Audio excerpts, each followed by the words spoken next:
November ಕ್ರಾಂತಿ ಆಗ್ತದೆ ಅಂತ ಹೇಳಿ ಆರೋಶ ಕೇಳಿ ಅಶೋಕ್ BJP ಅವ್ರಿಗೆ ಏನು ಕೆಲಸ? ಈಗ ದಸರಾನೇ ಮಾಡಲ್ಲ ಅಂದ್ರೆ ಅಶೋಕ್ ಅವರು. ಅಶೋಕ್ ಅವ್ರು ಹೇಳಿದ್ರೆ ಯಾವ ಥರ ಒಂದು ಮಾತು ಸತ್ಯ ಆಗಿದೆ ರೀ? ಒಂದು ತೋರಿಸಿ ನನಗೆ ಉದಾಹರಣೆ. ಅಶೋಕ್ ಅವ್ರು ಯಾವಾಗ ಏನಾರು ಹೇಳಿದ್ರಲ್ಲ, ಅದು ಒಂದು ಯಾವುದನ್ನ ಆಗಿರೋದು ಹೇಳಿ ನೀವು. ಈಗ ಏನಂದ್ರು ಹೋದ ವರ್ಷ ಈ ಸಿದ್ದರಾಮಯ್ಯ ಕೊನೆ, ಸಿದ್ದರಾಮಯ್ಯ ದಸರಾ ಹಬ್ಬ ಮಾಡಲ್ಲ ಬರೋ ವರ್ಷ ಅಂದರು. ಮಾಡಿಲ್ವ ಸಿದ್ದರಾಮಯ್ಯ ಅವರು? ಹಾಗಾಗಿ ಅವ್ರ ಪಕ್ಷದ ನೋಡ್ಕೊಳ್ಳಿ. ಇಂಟ್ರಲ್ ಅವ್ರ ಪಕ್ಷದಲ್ಲಿ 5-6 ಗುಂಪಾಗಿದೆ.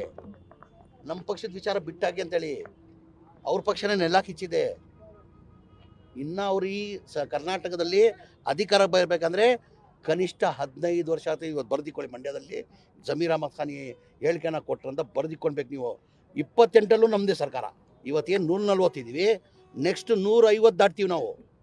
150 ದಾಟ್ತೀವಿ. ಜನ ಬೆಂಬಲ ಇದೆ ನಮಗೆ. ಏನಕ್ಕಂದರೆ ಮೊನ್ನೆ ಚುನಾವಣೆಯಲ್ಲಿ ಉಪಚುನಾವಣೆ ಆಯಿತು 3 ಕಡೆ. ಬಳ್ಳಾರಿ, ಸಣ್ಣೂರು, ಬಳ್ಳಾರಿಯಲ್ಲಿ ಒಂದಾಯಿತು, ಚನ್ನಪಟ್ಟಣ ಆಯಿತು, ಸಿಗ್ಗಾಂವ್ ಆಯಿತು. ಬಳ್ಳಾರಿ ನಾವು ಗೆಲ್ತಾ ಇದ್ವಿ, ಸಣ್ಣೂರು ನಾವು ಗೆಲ್ತಾ ಇದ್ವಿ. ನಿರೀಕ್ಷೆ ಇತ್ತು ನಮಗೆ. ಚನ್ನಪಟ್ಟಣ ತಮಗೆ ಗೊತ್ತಿತ್ತು, ಫೈಟ್ ಇತ್ತು. ನಿಖಿಲ್ ಒಳ್ಳೆ ಅಭ್ಯರ್ಥಿ ಆಗಿದ್ರು, BJP ಇಬ್ಬರು ಒಂದಾದರು. ಆಮೇಲೆ ಸಿಗ್ಗಾಂವ್ ನಮಗೆ ಭರೋಸೆ ಇರಲಿಲ್ಲ. ನಮಗೆ ಏನಕ್ಕಂದರೆ ಬಸವರಾಜ ಬೊಮ್ಮಾಯಿಯವ್ರ ಮಗ ನಿಂತಿದ್ದ, ನಮಗೆ ಭರೋಸೆ ಇರಲಿಲ್ಲ. ಅಲ್ಲಿ ಗೆದ್ದಿಲ್ಲ ನಾವು. ಯಾಸೀರ್ ಖಾನ್ ಪಠಾಣ್ ಗೆದ್ದಿಲ್ವಾ? ನಾವು ಒಳ್ಳೆ ಸರ್ಕಾರ ಕೊಟ್ಟಿಲ್ಲ, ಜನ ಗೆಲ್ಸೋರ? 3 ಉಪಚುನಾವಣೆಯಲ್ಲಿ ನಾವು ಗೆದ್ದಿದ್ದೀವಿ. ಇನ್ನು ಮುಂದೇನು 2028ಅಲ್ಲಿ ಇವತ್ತಿಗೆ 140 ಇದ್ದೀವಿ ನಾವು. 150 ಮೇಲೆ ಬರ್ತೀವಿ. ಇದು ಬರೆದಿಕೊಳ್ಳಿ ನೀವು.